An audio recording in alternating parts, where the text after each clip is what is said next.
And it's Thursday, and I'm going to bring the guys in. We got George, and we got Sean. Good morning, guys. Good morning. What, are you froze, George? I think he's just scared of you, Trix. That'd be the day, wouldn't it? That'd be funny. Good morning, everybody. There he is. Hold on. Tilting. Hold on. He's fucking. You tilting? Curse. I just promised I wouldn't curse today. What? You're tilting? I don't know. I think it's the chair. Which way are you tilting, to the left or the right, though? That's the important part. Yeah, never go to the left, It George. really depends which way it's hanging. Let me see. Which way you dress for the day? Is that what you're talking about? I'm not going to. My swords are straight. Look at the swords. They're perfectly straight. The flag's straight. I'm not straight. Look at you. You're not straight? I thought you were straight. You're coming. You're going to I'm announce in the closet. I thought you were straight all this time. Oh my God. That's crazy. But so good morning. And we got Andrew. We have Andrew Phipps today. So we have to kind of behave a little bit, I think. I don't know. Yeah. Words of wisdom. Yeah. Well, I'm going to open up with a prayer just because of that one. Let's see what we got here. So please give me strength and courage to get through the joys, challenges, and happenings of the day. I thank you for my life and for all that I have, and I commit this day to you. No matter what happens, I know you have me in the palm of your hand. In Jesus' name I pray. Amen. Amen. So that should take us through the day today because there's so much crazy stuff. So we're in day 2 of the government shutdown, and it looks like they're still going to keep on fooling around with this over the illegals. Well, I think it's very important that illegals should get covered with medical care because it only costs us $150 billion a year, but that's okay. That's okay. Yeah. That's out of the budget. I mean, well, just let's take care of the illegals. Forget about the veterans and everybody else. I mean, people called me up and told me that their Medicare has been cut and everything else is because of all the stuff that they're trying to cut back with from the illegals. I mean, it's that, but they get treated better. Yeah, I said that once before. I was in a VA hospital visiting somebody. Right in the next bed, there was an illegal in the bed. So. Yeah, they said it goes back to Reagan because Reagan had the law where you have to treat everybody that shows up in the emergency room. Yeah, but that's not that. They do, but it doesn't mean you don't get a bill. It just means you get treated. No, and it doesn't mean they don't send out a bill. That's the part that they're lying about. Here's the best one. The best one is they all get an EIN number. And once they get the EIN number, they're okay to work. And then what happens is when they file their taxes with the EIN number, is they claim that they got 20 kids. So now they don't have to pay the taxes. And then what happens is they go to Western Union and send all that money, cash money, that they get cash money, back to their homeland. You know what my daughter did? She worked at Walmart with the remittances. And she worked at the front service desk. She would tell them that the Western Union system was down every single time they came up to the counter. What President Trump was trying to do the last time when he was elected was to charge Western Union for the money that's being coming out of the country. Yeah, it's going out. That money. They should tax it. Yeah, they should. You can't take over 10. I don't know what it was before, but I remember before you couldn't take over 10 grand in cash out of the country without declaring it on your customs papers. Yeah, but they do it 1,000 at a time. Yeah, they do 1,000 at a time. They got 20 different Western Unions put 20 grand. Yeah. I mean, I don't know. Yeah, charge them all. I don't know. I was proud of my daughter doing that, telling them that the system was down, though. That every little bit helps, the little bit of resistance. But it's sickening, because so many of those people come over like that and they do that. And look at all the tax money that we're losing out on that, because they're probably, if they're getting free public benefits and then they're working under the table or getting cash or anything and sending all that money out of the country, it's like a double loss. I did a great rate last night at 1 o'clock. I did a great rate at 1 o'clock in Chicago, and at 1 a.m. this morning. They brought all the vehicles and everything else and attacked this apartment building. Good. Tarawagi, Jerkoffs, whatever they are. Tarandagua. Yeah, that's it. I say the way I want to say, pieces of shit that they are. And a bunch of them. Why are they calling me up? I think they hit him I think they hit Trindagua the other day as well. I think it's maybe the second time that they hit him, I guess, in the last couple of days. Yeah, weren't they rappelling down the building in Chicago? Yes. Coming, Yeah, yeah, I seen some video of at nighttime. Yeah, so I mean, it may be the same story, but or it may be twice it happened. I'm not sure. Yeah, well, I hope they get them all. You know what I'd like to see? That Trend of Alagua or whatever, however you say it, and the South Side Boys in Chicago go after each other. That would be exciting. Well, the One Congresswoman was eliminate telling you. the Crips and the Bloods to attack ICE agents. Where you are? Wait, how come you people ain't? Well, how come you people ain't attacking? You attacking, you should get together. You got to protect our neighborhood. Yeah, they're the ones that deal with the drugs and shit and the killings and everything else. Yep, more political. If everybody wants to be interested, there's a link called HeyJackass.com, and it'll tell you the amount of people that die every day in Chicago, per weekend, per month, and per year. And you can see the totals, and they put this up, and it's honest. So they say everything's peaceful in Chicago. No, it's not. And so is Portland, Oregon. It's only one block in Portland, Oregon. Yeah, but watch the news from Chicago. It's a full half hour of murders. Yeah, so I just pulled up HeyJackass.com. Final September totals versus 2024.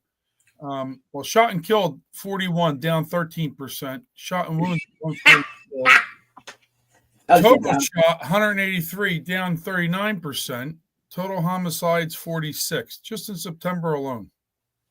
Yeah, but see what they show you is what's down. Year to date, 287 shot and killed in Chicago. Shot and wounded 1,251. Total shot 1,538. Total homicides 342. But everything's fine. Yeah, everything's fine. Progress. Ready for this week? You got 5 shot and killed, 14 wounded, 19 shot, and 5 total homicides. Yeah, you ever see the recordings of the shooting when they shoot at the gas stations? The kid just goes like this with the gun. They're not even aiming. They shoot anybody they can. They just shoot that gun like this. Like they don't aim. None of them aim. They just shoot random. That's why they hit a whole bunch of people. Ready, aim, fire, right? They just do ready, fire. Yeah, that's it. It's unbelievable. Yeah. I don't know. And there's cops everywhere too over there, but they don't even care. It's just like the Miracle Mile, where all the shopping is and stuff. They go down there and they bust into the stores and they were talking. I think this was towards the end of the summer. They were talking about putting a curfew out, and then they did, and then they were because you can't even go to Navy Pier because of all the gangs down there. They come down there and they run through Navy Pier, and that used to be a place where you could take your kids to go on the Ferris wheel and everything. Well, how the numbers look at Jersey? Do you think there's actual standards anymore when they're hiring some officers in these big cities anyway? I mean, they interviewed that sheriff in Portland. What do you say? Everything is fine. Forget about DEI. I think they're to the point they're just taking anybody they can, because who wants to be a police officer in a big city when you have handcuffs on yourself? What kind of DEI program worked out for the superintendent of schools? Making what is he making? A couple of $100,000 a year? Yeah. Yeah. No. Crazy stuff. Hey, Sean, how's Ciccarelli doing with the numbers? So there's some very good momentum. It sounds like there was one of our slate mates was at a Ciccarelli event the other night, and they said that, which is big, that the elect reports, it seems like there's not as much money coming in for her now as Ciccarelli. So that, obviously there's going to be Democrat money, but if some of the private money's slowing down towards her, maybe that shows something. That's a sign. Yeah, that's definitely a sign that she ain't got a chance. So why waste the money? Then there was a poll that was released. I'm not big on polls because I think polls are skewed a lot. But one of the polls was, I think he was up by 1 point, and that poll was a plus 14D poll, which means it was asked by more Democrats than Republicans. So that kind of tells you something too. So see what happens. All going to depend on turnout, like anything else. George, you had that special election down there yesterday, and it seems like there wasn't much turnout. Was it yesterday or the day before? We had 6,000. Just in one county. In our county was 6,000 849 registered people, voters, Yep. and only 4,959 came out. Yeah, the only poll that counts is election day, getting those people Yeah. to Well, you got to vote. do the midterm too. Midterm is going to be big. Yeah. You know, and then I hear everybody. Now we put it all over Facebook, everything else, every page you can think of, and everybody. Oh, I didn't know it. I mean, give me a break. You got your face on Facebook constantly, 24 hours a day. What do you mean you can't? You didn't see it? Yeah. It's, that's BS. So Okay. Well, I'm gonna bring Pastor Phipps or Brother The chat Andrew is Phipps. hopping in there. The chat is hopping in there this morning. Yeah. All right. I Good hope morning. my volume is up sufficient. Maybe I don't know if you all can amplify it a little bit or not, but thank you for allowing. Thank you for allowing me to be a part of your program today. It's an honor. Good morning, Good sir. morning to each one. Good Well, morning. we're happy to have you. Hey, nice background there. Great background you got there. Well, thank you. Could you repeat that question again, please? No, I said your background is fantastic. It has the thank you. Thank you for that. Charles Haas, my media person, he helps me so much, and he's I think he's about the best in doing what he does. He takes our work and really does an improvement on him. He can't do much for my face, but he does everything else well. So somebody said I had a face for radio. You've heard that cliche, and but it's good to be up and about today and thinking about what we might be able to do to help our country out. And your head looks good right in the middle of that monument. I'll tell you that much. Well, you know, the dilemma that we're facing here with the shutdown,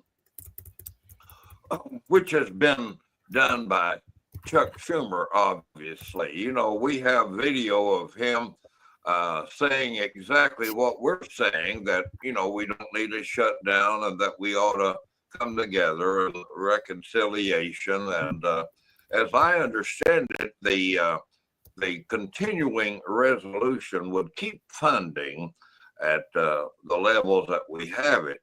Now, having said that, I think that we have to bear in mind really that actually we need a reduction in spending. President Reagan reminded each one it's not a problem of the government spending too little, but it's a problem of the government spending too much. I guess with $37 trillion in debt, which I cannot fathom, that seems to me that to even continue where we are seems like we're on a path to destruction. I don't know when the exponential factor kicks in and we see a doubling there, and I don't want to see what happened in Germany when in the 1920s in the Weimar Republic, that the German mark became almost worthless. It would take a wheelbarrow full of money to buy a loaf of bread. And that is inflation when it has reached its zenith, when it's reached its pinnacle. And so I don't know, and I don't mean to filibuster here, but to have people spending money to include illegal aliens coming in here for health care, and then preposterous spending for maybe just to please the liberal, radical, far left demagogues. I don't know. It's reprehensible, but I guess all I can do right now is speak out against it. Yeah, I know they're spending money on ridiculous things and everything, but you know, a lot of it, like what you deal with the faith, family, and freedom and everything.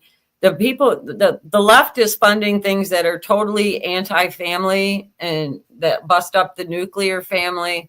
And actually, I don't know how, I don't want to really say immoral, but a lot of it is immoral and everything. What does your organization do, like exactly to train like people to work with kids and stuff like that? Well, I think, you know, our problems are divided into social, economic, and political. And I think one impacts the other. Our social agenda obviously will have an influence upon the economic and vice versa. I think we have we have chased the wrong solutions. I mean, we have problems, but I'm not sure that the people on the left, I'm not sure that they see it as problems. I think they see it as improvements. So what if the government fails? So what if we become a socialistic government where private uh, ownership and is taken by the government or regulated? You know, fascism is when you can have private property, but the government controls everything. But socialism is when the government basically owns the means of production, distribution, and exchange. And the idea that we take from each according to his ability, Karl Marx said, and give to each one according to his needs.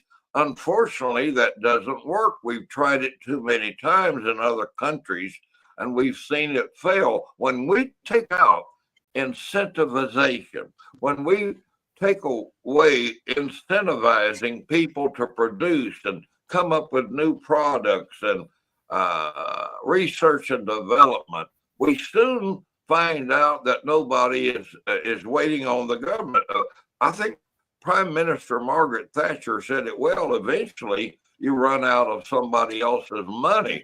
And Yep. I've said it before, and I'll say it again. You could put the Democrats in charge of the Sahara Desert, and within a few weeks, there would be a shortage of sand. And so,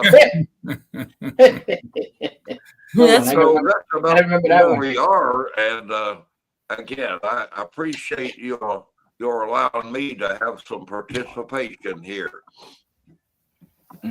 We love your participation. It's and I love that line with the sand with the I Democrats. remember that. It's true. You could see that happening.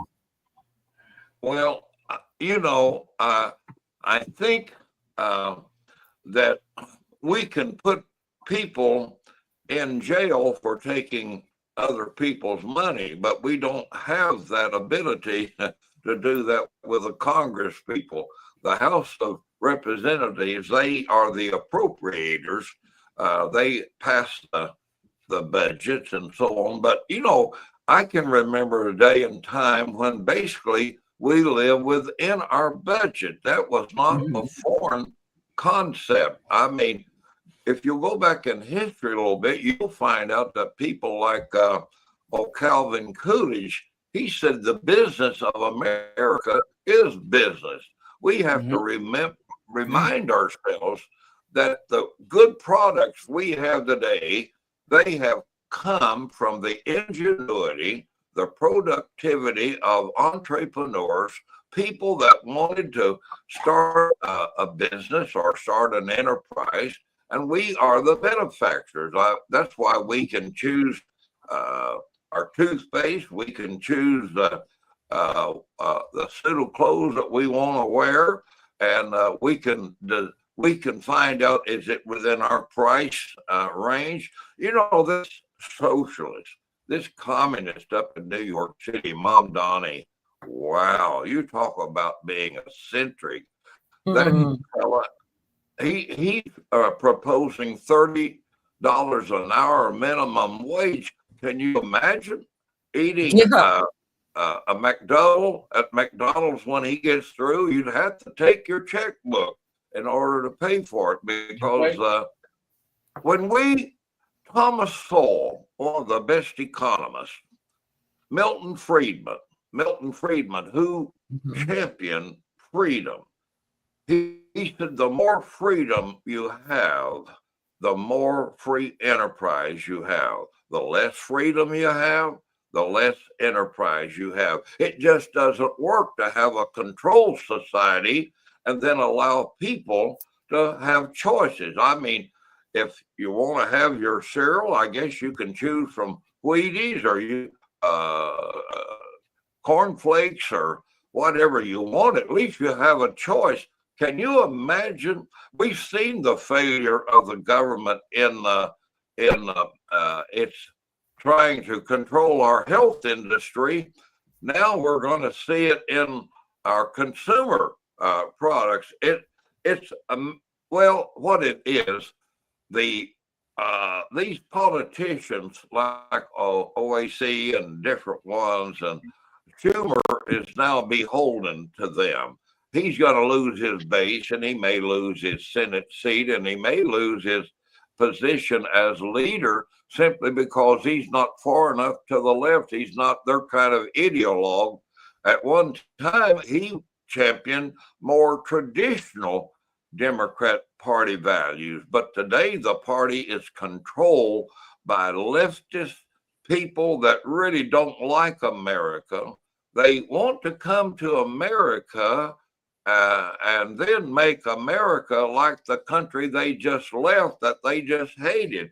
It's absolute nonsense, and it violates every principle, I think, of economics that men, as I said, like Thomas Sowell and Milton Friedman, who have championed the ideas that we have the good level of living today simply because we allowed our free enterprise system to work, even though it's been encumbered by too many regulations.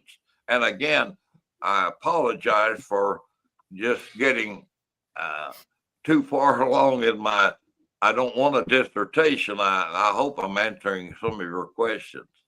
You're fine. Actually, everybody in the chat likes listening to you because your thought process goes from one end to the other, and it's very cohesive. But you bring up a lot of really important points, especially for what you're talking about for faith, family, and freedom, which goes right back into your organization. But if I don't know if you can see it, but I'm running your web address along the bottom. So if anybody's interested in more of your teachings and your speaking engagements and everything, they can get a hold of you over there. Well, Thomas Jefferson said, the less government, the better government. And he said, if we put Washington, D.C. in control of those who could plant and who could reap and so on, we would soon be a hungry people. We have seen the advancement made of people like Louis Pasteur, people inventors, people that took their whether you're looking back to the people at the Whitney that came up with the cotton gin, and you go back and you look at people that have made improvements. That's why today that I can get up and I can decide whether I'd like to eat breakfast at home or I'd like to go down to someplace else and get it, Waffle House or somewhere. Because I have to make decisions based upon, one, do I have the money? Secondly, am I willing to give up the money for the desired result? It's we talk about products over time, they lose their attractiveness. I may want one dip of ice cream, but I may not want 4 gallons of it to eat at one time. And so we make decisions. We're consumers. Actually, as a consumer, we're voting. We're voting and we're saying, I like that car. I don't like that car. They had an old story of the Soviet Union where the guy said he wanted to get a car. And the guy said, yeah, we can take care of that. And he said, well, when can I maybe pick it up? And he said, well, maybe 6 years down the road if you like the color. So 6 years. So, Henry Ford said he could produce a car in any color as long as it was black. He perfected the assembly line. We have people that mass production has made us all able to get products at maybe the best price, or at least a reasonable price, because of competition. We have private ownership of property. We have competition. We give rewards to those that improve products and make products. And then we allow supposedly, if you go back to Adam Smith and the Wealth of Nations, we try to keep the government at a distance as much as possible. Unfortunately, in recent years, we've seen overregulation, and businesses have to pay the price, and we consumers pay it because they have to tack it on to their product as well. Well, they're confused about the statement that's made. What do you call with the church and the government? It was originally supposed to be that to keep the government out of the church. It's not the other way around. So the left assumes that that the churches cannot be involved in the government, like they can't preach about anything about politicians or politics and everything else like that. But that was done during the Constitution, that they said, about church and state. So that confuses Unless a you're lot a of people. Democrat and you're supportive of Democrats, then they're all for it. Mhm. You know what I'm saying? Mhm. Look at some of these churches where Democrats go. So. Well, Sean, I think you're on the right trajectory here. I don't know. I can't pull it off the top of my head, but it has only been just maybe 15 years or 20 years that that our national debt was down around maybe 20 or less trillion. Now we're at 37. Just imagine if we continue on the path that we have been adding here in recent years. When do we get, as I posted yesterday on Facebook, when do we get to the river of no return? When do we get to the point where that we can't change the boat around? It's, countries like Venezuela, Cuba, the people after the World War II, there after Korea, and we had the West Germany and East Germany. The people from West Germany were not dying to go to East Germany, to East Berlin. They were running in, they were taking a risk on their lives. They wanted freedom. They wanted to be able to come to a place where the government didn't control everything. I think I'm kind of like the fellow that said he went to Washington, D.C., and a fellow jumped out behind the hedge with a ski mask on. He told the gentleman, he said, "Give me your money." The man replied, he said, "Young man," he said, "I would have you to know that I'm a United States congressman." He said, "Okay, give me my money." And so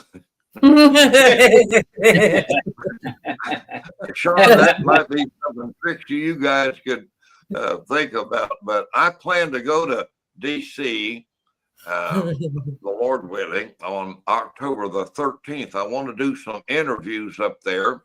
And if you all have somebody that you'd like for me to visit, we're trying to get interviews with congressmen and people in authority. And we're trying our best to emphasize faith, family, freedom. I don't think there are three greater words in the human vocabulary than to think about the faith that we have. We've seen a resurgence in that lately with the death of Charlie Kirk, who was assassinated because he wanted to give people as much truth as he could. He wasn't demanding everybody agree with him, but he was trying to bring lucidity. He was trying to bring some, I'll use a word here, some sagacity to the forum. And and of course our family. There was a day and time when dads had 4 or 5 kids. Now kids have 4 or 5 dads. And we've got to correct that in America. We've got to do something about it. Will Durant, in his 12-volume series on world civilization, he said the family is the nucleus of civilization. Right.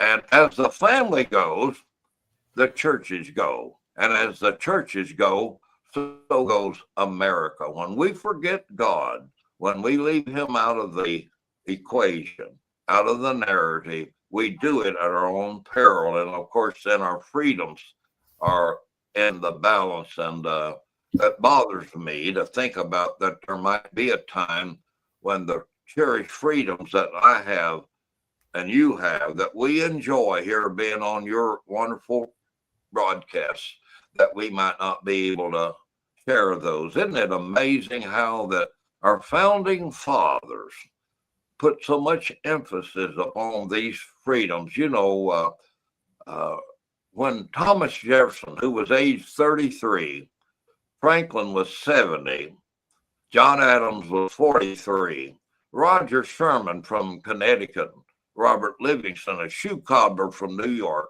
got together, and in the Declaration of Independence, they stated as common law what our goals were, particularly in that second paragraph. They called them unalienable rights: life, liberty, and the pursuit of happiness. Originally, they had put property in there, and they changed it to the pursuit of happiness. And then later, after the war, the Revolutionary War, and our patriots, they stood forthright against the greatest power on the earth at that time in England. And God gave us our country and allowed us.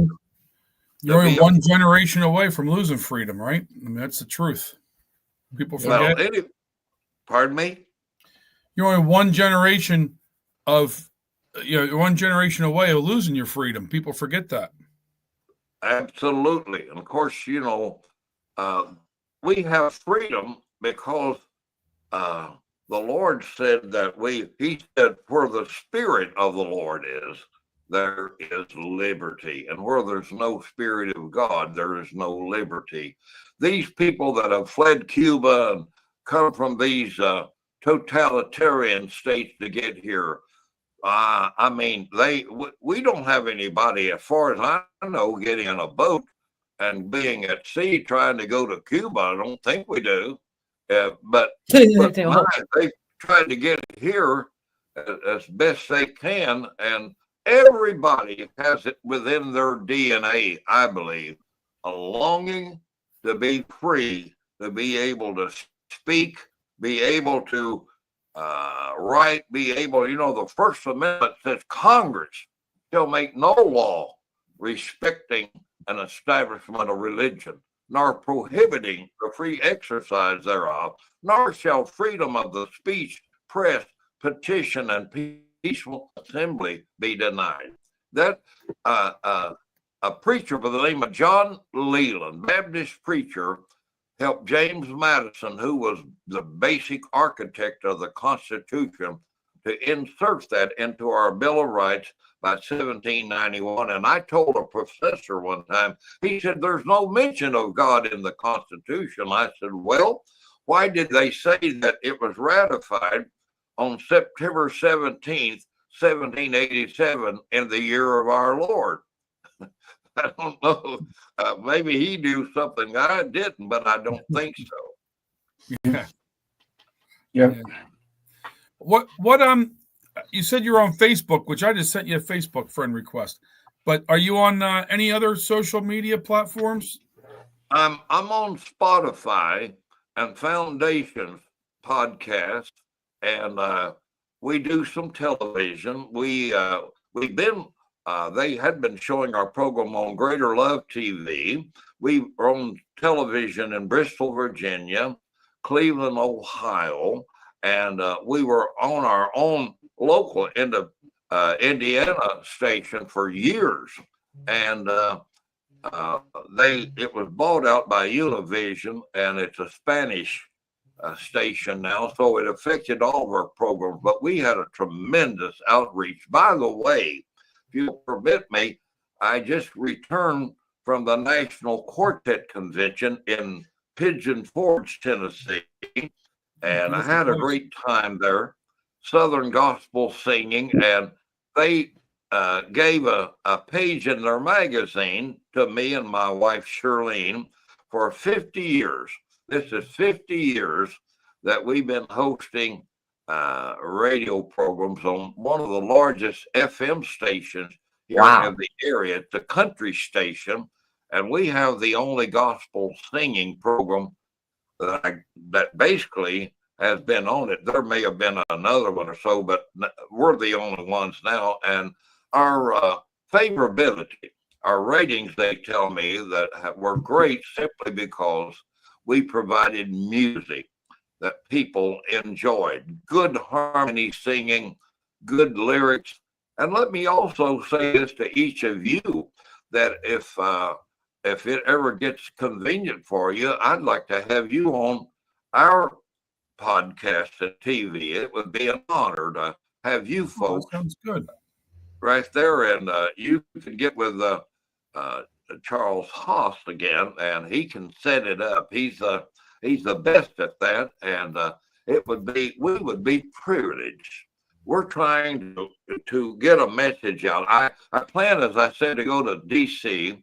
I'm wanting to hook up with as many people as possible. I've got a fellow there that tells me that he's trying to, maybe he wants me to become part of President Trump's Faith Council.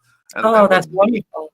Wonderful. that would be an honor. I would consider it just, well, I just quick background here. We came from very poor surroundings, and my mother, she loves us, but she had maybe a third grade education. And I'm not saying that I've attained.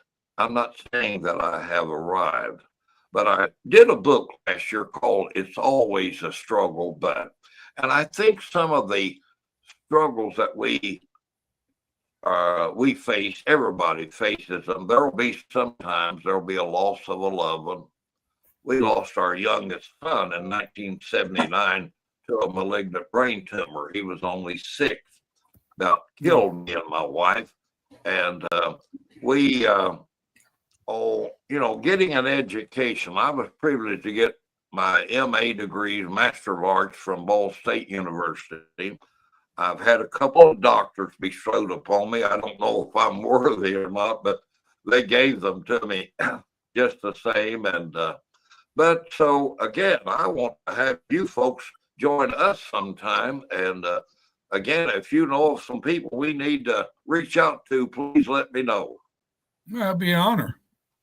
Well, you're only 2 hours from me, Andrew. And sometime now it's going into winter, but maybe in the spring, if you do something like that, I can drive over there, and we can do something. I can broadcast from your spot or something like that with everybody. That would be nice too. That would be wonderful. They interviewed me, Ed Henry and Karen Turk of Real America's Voice, for a long, long time. And I don't know, I haven't really tried to reach out, not actually, but maybe that might be a consideration, or Newsmax. But what you folks are doing is very important, trying to steer people back to our heritage, to the greatness of America, exceptionalism, trying to add to the dialogue. You will never know how important that what you're doing,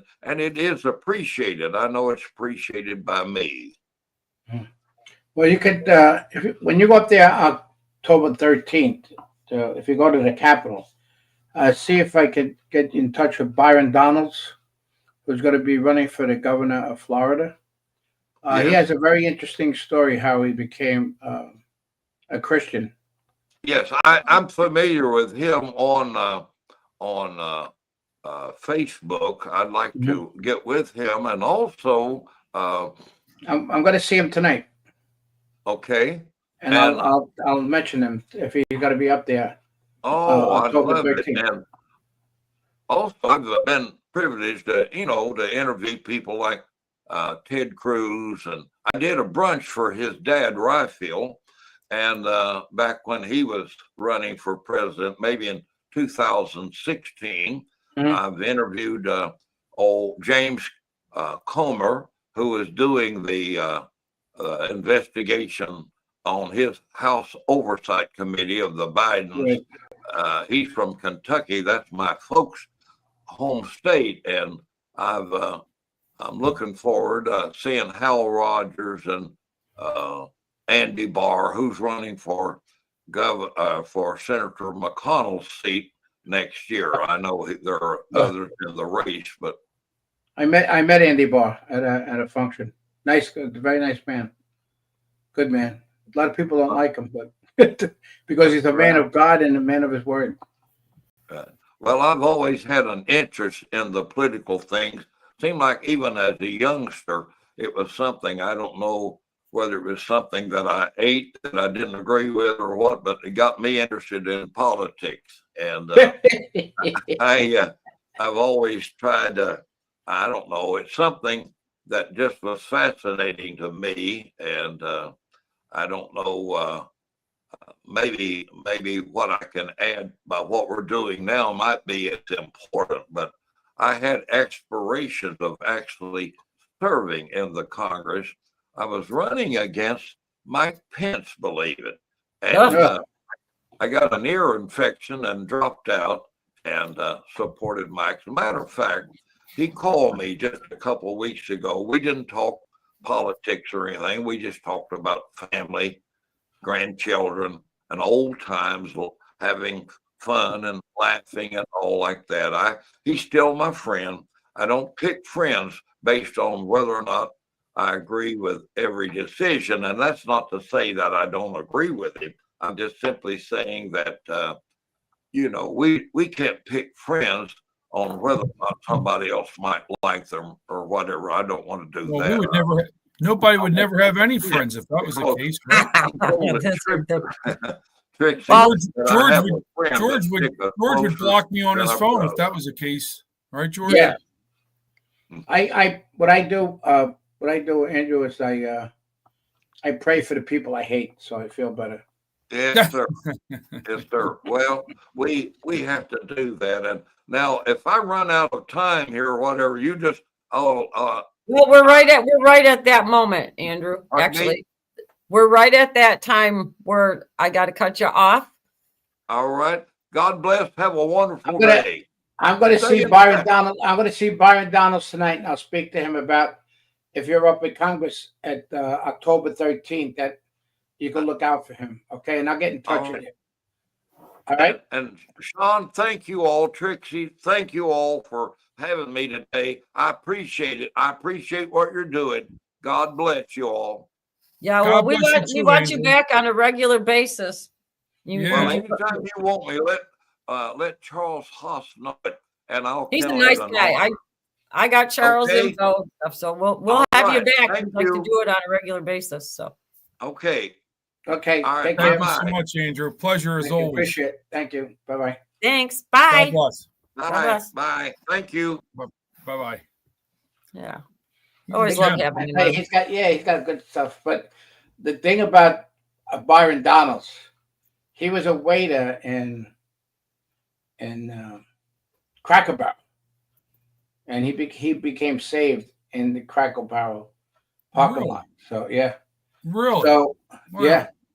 I love to hear that story. Yeah, I posted that whole story. Oh, did you? That whole hour, yeah. It's 1 hour speech about him. It was pretty good. But anyway, you got the trivia to do. Yeah, I'm gonna do trivia. So you guys ready? Is George working orders at the CEO? Yeah, we're do it. Okay. Hang on here a second.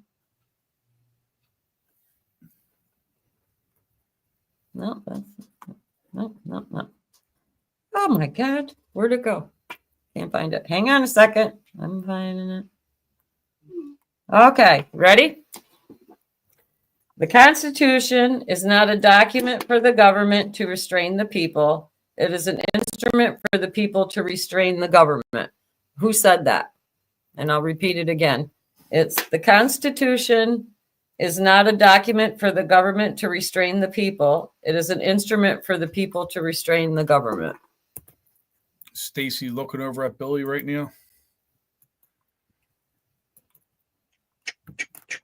I don't know. All right, first one, definitely not Karen, comes up with Jefferson. Red Ginger comes up with Madison. Marty Kin comes up with Jefferson. Dr. Kurt Schlegg comes up with Reagan. Angels comes up with Jefferson. Denise comes up with Jefferson. USN Air is Jefferson. Super Trooper, given his Jeopardy phrase, is who is Jefferson? D. Tath Franklin. Aunt Jana Jefferson. And then this guy, America Mark, is saying that Mark Ottenville said that. And I think that's true. Good try, Mark. I think that's true. I think I've heard Mark say it. Yeah, I think I heard Mark say it. Popcorn. Yeah, I think that's true. Jilly said George Washington. Hardman said my Uncle Bill. I guess we can't. I guess, do you have that on videotape, Hardman? Can we prove that? Emma Heath had a good one. Matter of fact, Emma Heath had a better one than Mark. She put Biden. Then he said Patrick Henry. Love Christ says Andrew Jackson. What the hell? Coco DeMinky said Ben Franklin. Insider said Ben Franklin. Okay. Well, is it slowing down? Yep. Energy said American Mark. Yeah, it's not Mark. Mark didn't say that unless he's repeating somebody. Beach Cat Blue says Henry. I think that's it. Okay. Denise gave 2 guesses. And TSM did a blanket answer, a very smart man. Yeah. It would have to be somebody pretty smart to say something like that. R. Cooling. There you go. That's a new one in there. Patrick Henry.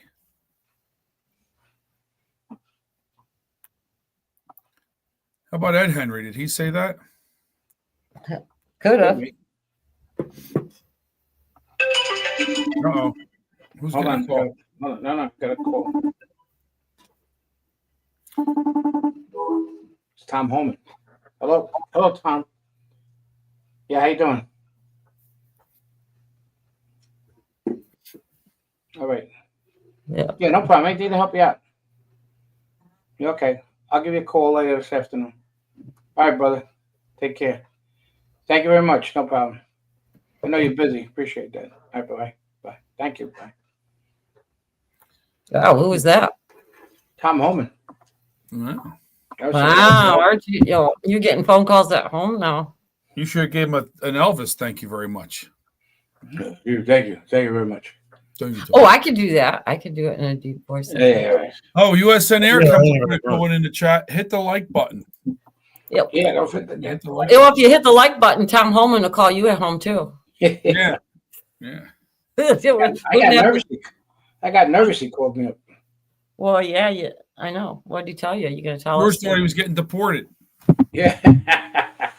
Where are you gonna get to? Yeah, but where's he gonna get deported to? So I wasn't going to say this, but so during when Andrew was talking, I have a important campaign meeting tonight, right? We have some guy who wants to tell us something. And I didn't look at the date when I said, yeah, I'll do it today. But today's my me and Lana's 26th wedding anniversary. And we're supposed to go to dinner at 7:00, about an hour away from here. We're staying somewheres. And they text and they go, oh, I'm just confirming we're on for tonight. And I'm like, oh, yeah. Then I'm thinking, oh, shit. That's right at dinner time. Well, take her with you. So I text back. I was like, hey, can we change this to – I didn't – the date and the day didn't coincide. And I was like, oh, you're saying on live this thing. If Wanda's watching this, you're in trouble. You're in deep shit now. I don't know if she's watching. I hope she's not watching right now. But if she was, I was going to text her and go, can we push the reservation back a little bit? And then she would have flipped out. Anyway. But That's that. You're So, gonna be in trouble. yeah, well, I'm gonna be in trouble either with my running mates, or I'm gonna be in trouble with my wife. Which is the worst consequences? Which is worse? Well, you know what? I've been mad at my running mates sometimes because they were supposed to be somewhere and they didn't. So I figured maybe they could be mad at me one time. Well, there you go. That's right? an even exchange then. Yeah. Well, You thank don't you, want everybody. Lana Happy mad. anniversary in chat. Thank you. Yeah, happy anniversary, Sean. Happy anniversary. Thank I'm you. gonna tell Lana, I reminded you. Yeah. I'm going to call her up and say, guess who reminded Sean about your anniversary? Me. Oh. That's what I'll do. No, play the mystery one. No, you got to play it. Like he's in deep shit. Just put that one. Yeah. That's a good sound effect. If I would have went to her and said, "Hey, Lana, I got to go to a meeting tonight. Can't go to." And then we would have heard this. That's off of the balcony at the restaurant. That was Sean off of the balcony at the dinner place, and then the ambulance was there waiting for him. Hey, hit the like button for my anniversary today. How about that? All right. Yeah, that'd be cool. There, now you got to hit the like button for Sean's anniversary. We're gonna try. We're gonna try to make Trixie start the show like a couple of minutes earlier because there's simple reasons. So. Oh wait a minute! I gotta get out of makeup earlier then. What? Nah. I gotta get out of makeup. No, it's the show gets on because it takes a couple of minutes before everybody gets in about the show. Yeah, what I've been doing is leaving the placeholder up and playing a song first, and then so that the live registers before we even start for everybody. The only bad thing about doing it that way is that when somebody goes to watch it in the archives, they got 3 minutes of music to get through before they get to the show. That's all right. They can skip it. There's a thing, leave it there that you can move. The other thing is that we're trying to maybe start the show earlier so we can get a jump on these other people that have their shows at 9:00. So Denise what happens? We have 45 likes and 1 unlike. Well, we get 1 unlike a day. I think the unlike was Lana about the that might be a good one. It's always good to get 1 unlike because it's like reviews. When you see good reviews at a business and they're all good, then you think it's important to get it's important us to get all these likes for some reason so we can get on this leaderboard so we can get more people come on because you know what happens. People don't see our show right away. You know, they see all these other shows. They got, 2,000, 3,000, 5,000 followers, and half of them are all personal bullshit that they talk about. Low Country came up with a good point. We need to get the Schwartz people here before they go there. That's a good point. Mm. They need to do a pre-raid. The Schwartz people need to do a pre-raid onto our show. Yeah. Too bad they can't. That would be pretty cool. You guys see what's going along the bottom there? The new website. So anybody in the chat, you want to check out some of our stuff, go to the website there. It's a work in progress. We're going to be adding to it all the time. And I know we're going to be putting up, George is going to be doing an endorsement page so that it shows, who to endorse during election times. And maybe we'll put some of the specialty clips.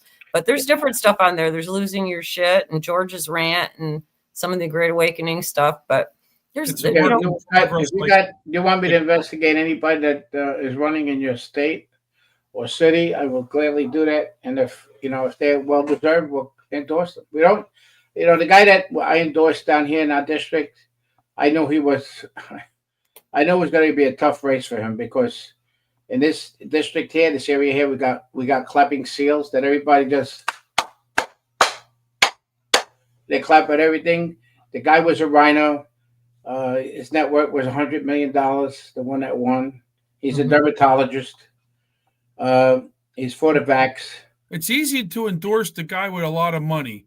It takes balls to endorse the guy or woman, right? The running person that doesn't have the money that's doing the right thing. And you did the right thing, George, by doing that. Well, here's the best one. The best one is that like Byron Donalds is working so hard. He raised $30 million. I saw that. Yeah. Campaign funds. I mean, and the guy, when he speaks, he has no paper in front of him. He does that all the time. He wipes the whole podium off. Says, "Look, I do this right from my heart and everything else." And he's up front. I mean, he's good. And like, I got to go talk to him tonight about what Dave said yesterday, Dave Walsh, about the money campaign thing. So I'm going to approach him about that. I loved having Dave on. He's so interesting with all the stuff he knows about the green energy and the power industry and everything like that. Stuff that you don't even think about, that you wouldn't even think about, and it's important. And he's doing the same thing, kind of, isn't he? Doing speaking engagements, going around telling everybody what's going on, especially down in Florida with with the electric. Let me tell you something. There's Florida. Everybody thinks Florida is great. It's the most crookedest mafia state, and that's why they hate me. I got threatened already, but I like to see how far that goes. Well, that was the big thing with the drug trade, right? Back in the 80s, the cocaine and all that kind of stuff coming in through the country. It was all through Florida. A lot of dirty money. Yeah, but the whole thing is now it's the power companies. We got it. They're destroying as Dave said, they're destroying our food supply. Yeah. With these solar plants. Then they barricade the wildlife that's in there because they put the things right away, so they got no place to go. Yeah. The property here that they're clearing here like crazy, building homes because they expect a lot of people to come down here. And they're all getting kickbacks. They're putting houses on top. Over here, you have to have a half acre or more to build a home and have to put a septic tank in. Now, when they put sewers in, they can put a house anywhere from a quarter of an acre to a third of an acre. So because they do that, they're allowed to, you fart, your neighbor next door hears it. You know what I'm saying? So I went to my when everything's so close. I went to my nephew's house. He's on the East Coast of Florida. A gated community, beautiful area. His house is close to $2 million. And it's got property on each side. So the property on the left side of his property is his property that goes against the guy's house. But the property on the other side of the house is the property of his next door neighbor that goes against his house. So you can't plant on both. You can't plant on both sides of your house if you want to put some flowers up and everything. You got to ask your neighbor permission. That's ridiculous. It's just that ain't for me. I got an acre and a quarter. I'm happy. I wish if I knew better now, I would have got 5 acres and put machine guns all around the place just to shoot people as they come by for target practice. I hate to be mean, but let me tell you, look what these poor guys, these ICE agents are going through. Yeah. That's ridiculous what the ICE agents are doing. They hit him today. They hit him last night, 1 o'clock in the morning. 1 o'clock in the morning, they went with, I think it was like about 100 of them, ICE agents, and they attacked this apartment building where they're all in. And these people, and the Democrats are defending these murderers and killers. And everything. Like you heard the father of the daughter at the court talking about what was going on in front of the council. I mean, are you people really stupid to vote for the Democrats? They're not Democrats. They're communists. They're not a guy.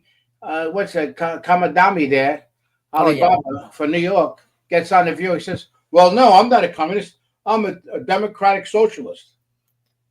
So you got it is the Democratic Socialist Party of America. That's unbelievable.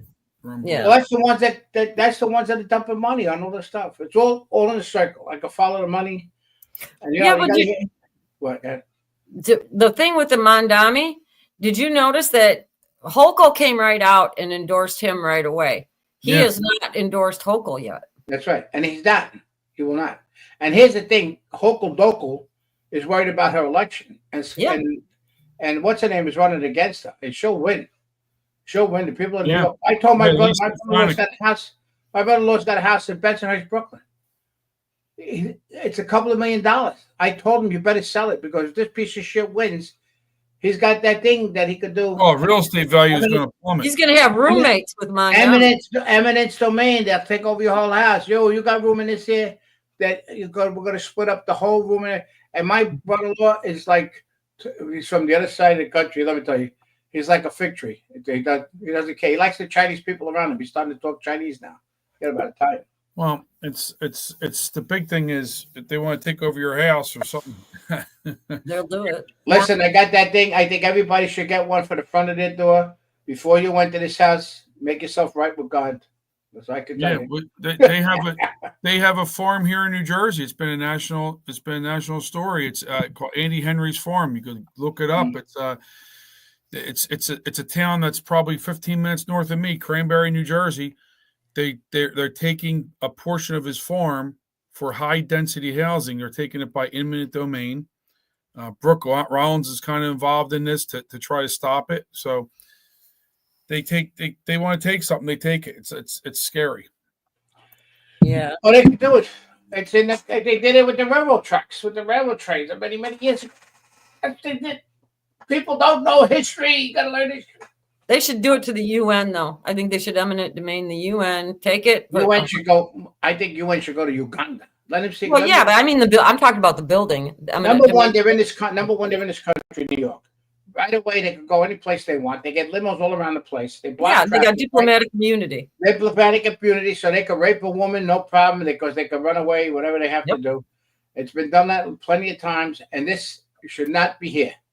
It should be moved out. And what they did to Trump about stopping that escalator, and then the teleprompter not working, and all this other shit that was happening to him. Let me tell you something. That was like the mic drop that Obama did. And that's what got Trump to win. You remember that conference? When he says, Donald Trump, at least I'll be president, or at least I'll go down as president. Is that what you're talking about? And Donald Trump, whenever, and he dropped the mic. Yeah. And what did Trump do? He went like this with his face.